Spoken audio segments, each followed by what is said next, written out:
Pressure cooker எப்படி வெடிக்குது, நம்ம என்னென்ன பண்ணால் நம்ம வந்து இந்த ப்ரெஷர் குக்கரை வந்து வெடிக்காமல் காப்பாற்ற முடியும் அப்படின்ற இந்த விஷயத்தை தான் நான் உங்களுக்கு வந்து ஷேர் பண்ணிக்க போகிறேன்.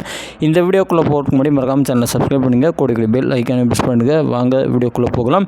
ஸோ ப்ரெஷர் குக்கருடைய கான்செப்ட் என்ன அப்படின்னா, நம்ம எல்லாருமே பார்த்திங்கன்னா முந்தைய காலகட்டங்களில் எந்த மாதிரி வந்து சமைச்சிட்டு இருந்தோம் அப்படின்னா, பாத்திரம் வச்சு பாத்திரத்தில் பார்த்திங்கன்னா நம்ம வந்து தண்ணி வச்சு அதுக்கப்புறம் வந்து என்ன சாப்பாடு செய்யணுமோ அதை வந்து செய்வோம். ஸோ நார்மலாக நடக்கக்கூடிய ப்ராசஸ் என்ன அப்படின்னா, நம்ம வந்து பாத்திரத்தில் வச்சு தண்ணியை வந்து ஹீட் பண்ணும்போது அந்த தண்ணி பார்த்தீங்கன்னா வந்து வேப்பர் ஆகும், அதாவது நீராவியாக வந்து மாறும். ஓவர் ஹீட் 100 டிகிரி தாண்டின உடனே பார்த்தீங்கன்னா அந்த நீராவி பார்த்தீங்கன்னா கொஞ்சம் கொஞ்சமாக வெளியில் வந்து வர தொடங்கும். ஸோ இப்படி இருக்கும்போது இந்த ப்ரெஷர் குக்கரில் வந்து எந்த மாதிரி கான்செப்ட் அப்படின்னா, இதில் அவுட்டோரில் பார்த்தீங்கன்னா நார்மல் பாத்திரங்களில் பார்த்தீங்கன்னா நீராவி வந்து வெளியில் போயிடும். ஆனால் இதில் பார்த்தீங்கன்னா நீராவி வந்து வெளியில் போகாது. அந்த நீராவியே பார்த்தீங்கன்னா அந்த ப்ரெஷர் குக்கருக்குள்ளே வந்து சொலண்டு உள்ளே வந்து இருக்கிறனால அங்கே பார்த்தீங்கன்னா மிகப்பெரிய அளவான ஒரு ப்ரெஷர் வந்து உருவாகுது. ஸோ இந்த ப்ரெஷர் குக்கருடைய கான்செப்ட் என்ன அப்படின்னா, உள்ளே வந்து எந்தளவுக்கு ப்ரெஷர் வந்து இருக்கோ, எந்தளவுக்கு வந்து ஹீட் இருக்கோ அந்தளவுக்கு பார்த்தீங்கன்னா அந்த ஃபுட்டில் இருக்கக்கூடிய மாலிக்யூல்ஸை வந்து பிரேக் பண்ணும். ஸோ அந்த ஃபுட்டு பார்த்தீங்கன்னா ரொம்பவே பார்த்தீங்கன்னா சீக்கிரமாக வந்து குயிக்காகவே நம்மளுக்கு வந்து ரெடி ஆகிடும். ஸோ இதனால தான் பார்த்தீங்கன்னா ப்ரெஷர் குக்கரை நம்ம எல்லோரும் வந்து பயன்படுத்துகிறாங்க. ப்ரெஷர் குக்கர் ஏன் வெடிக்குது, என்ன காரணம் அப்படின்னு பார்த்தீங்கன்னா, நீங்கள் நார்மலாக வச்சு வாஷ் பண்ணும்போது மேலே பார்த்தீங்கன்னா தட்டு இருக்கும். நார்மலாக வீட்டில் வந்து சமைக்கிறீங்க அப்படின்றப்பவே பார்த்தீங்கன்னா தட்டு பார்த்தீங்கன்னா கடகடன்னு ஆகும். அந்த நீராவிக்கு பார்த்தீங்கன்னா கடகடன்னு ஆடும். ஆனால் ப்ரெஷர் குக்கரில் பார்த்தீங்கன்னா அந்த மாதிரி வந்து ஆகாது. ஒரு குறிப்பிட்ட லெவல் வந்த பிறகு தான் பார்த்தீங்கன்னா அது வந்து விசில் வரும். ஸோ 1 விசில் 2 விசில் 3 விசில்னு சொல்லிட்டு நம்ம வந்து கணக்கு வச்சுக்குவோம்.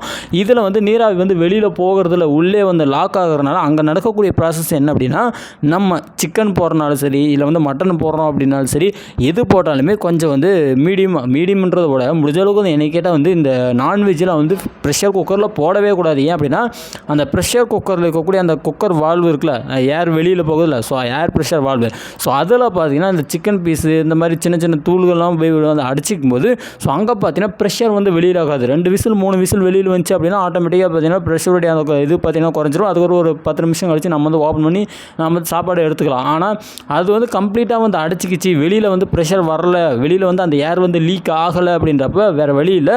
அதில் பார்த்தீங்கன்னா எமர்ஜென்சி டோர் லாக் மாதிரி பார்த்தீங்கன்னா ஒரு சிஸ்டம் வந்து கொடுத்துருப்பாங்க. ஸோ அது வந்து பார்த்தீங்கன்னா ஆட்டோமேட்டிக்காக வந்து ஓப்பன் ஆகணும். அதுவும் பார்த்தீங்கன்னா ஆட்டோமேட்டிக்காக வந்து ஓப்பன் ஆகாது. ரெண்டுமே வந்து ஃபெயிலியர் ஆகிறனால இந்த பக்கம் அந்த ப்ரெஷர் ஏர் வால்வில் பார்த்தீங்கன்னா அங்கே வந்து அடிச்சிக்கிறனாலையும், இந்த எமர்ஜென்சி லாக்கு பார்த்தீங்கன்னா வந்து அங்கேயும் வந்து ப்ராப்ளம் ஆகிறனாலையும் அந்த ப்ரெஷர் பார்த்தீங்கன்னா அப்படியே ப்ரெஷர் அந்த குக்கருக்குள்ளேயே வந்து இருக்கிறனால ரொம்ப நேரம் இருக்கிறனால பார்த்தீங்கன்னா அது வந்து பிளாஸ்ட் ஆகிடுது.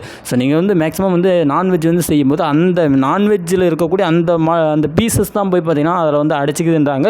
மேக்ஸிமம் வந்து முடிஞ்ச அளவுக்கு நான்வெஜ்ஜை பார்த்திங்கன்னா இந்த மாதிரி வந்து வீட்டில் வந்து சமைக்காதீங்க. ஐ திங்க் என்னுடைய ஃப்ரெண்டு அவரோட வீட்டிலே பார்த்திங்கன்னா சேம் இதே இன்சிடென்ட் நடந்துச்சு. ஒரு 1 இயருக்கு முன்னாடி வீட்டில் பார்த்திங்கன்னா வந்து சிக்கன் வந்து சமைச்சாங்க. ஸோ சிக்கனை பார்த்திங்கன்னா இதுக்குள்ளே போட்டு ப்ரெஷர் குக்கரில் போட்டு வந்து சமைச்சாங்க. ஸோ அப்படி வந்து சமைச்சிட்டு இருக்கும்போது டக்குன்னு பார்த்திங்கன்னா வந்து பிளாஸ்ட் ஆகுது.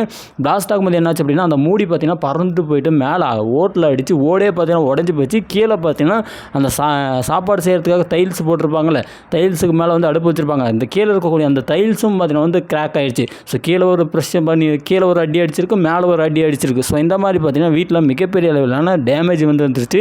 அதனால் முடிஞ்ச அளவுக்கு நான்வெஜ் வந்து வீட்டில் வந்து சமைக்காதீங்க. நான்வெஜ் வீட்டில் சமைக்காதீங்கன்னா, நான்வெஜ்ஜை ப்ரெஷர் குக்கரில் வந்து சமைக்காதீங்க.